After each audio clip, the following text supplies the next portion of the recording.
আসসালামু আলাইকুম গাইস, শুনতেছেন এখন আপনারা আমার ভয়েস। আমি রয়েছে আপনাদের সকলের ফেভারিট ছোট হুজুর। আমাদের আজকের যাত্রা হচ্ছে লালমাই নেকলেন্ড পার্ক। তো কথা না বাড়িয়ে চলুন মূল ভিডিওতে। তো বন্ধুরা, এই যে আমার সামনে যেটা দেখতেছেন এটাই হচ্ছে লালমাই নেকলেন্ড পার্ক। আর এখানেই মানুষ দূর দূরান্ত থেকে আসে পার্কের ভিউ দেখার জন্য, প্রকৃতি দেখার জন্য। খুব ইচ্ছে ছিল আজকে পার্কের ভিতরে যাওয়ার, কিন্তু হাতে সময় একদম কম, সেজন্য আর পার্কের ভিতরে যাওয়া হলো না। তবে পার্কে না ঢুকলে কি হবে, এই লালমাই পাহাড়ের ভিতরেই লুকিয়ে আছে বিরাট এক রহস্য।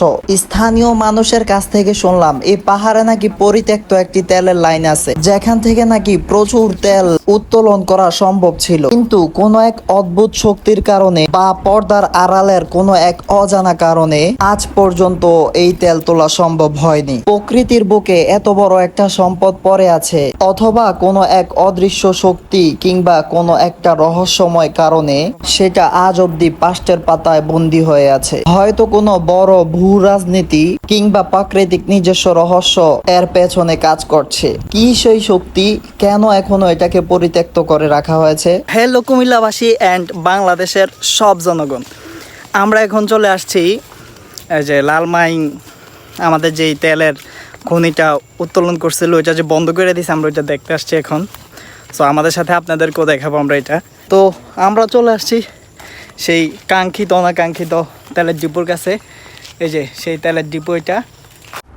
সময় কম থাকায় আজ গভীরে গিয়ে সেই লাইনটি আপনাদেরকে দেখাতে পারলাম না, জাস্ট একটা ঝলক নিয়ে যাচ্ছি। তবে লালমাইয়ের এই রহস্যটা কিন্তু আমার মাথায় রয়ে গেল। নেক্সট টাইম যখন আসবো পুরো সময় নিয়ে এই তেল লাইনের রহস্য উদ্ঘাটন করব। ভিডিওটি কেমন হয়েছে কমেন্টে অবশ্যই জানাতে ভুলবেন না। আর লালমাইয়ের এই গোপন তথ্যটা আগে কে কে জানতেন অবশ্যই জানাবেন। দেখা হচ্ছে পরের ভিডিওতে। আল্লাহ হাফেজ।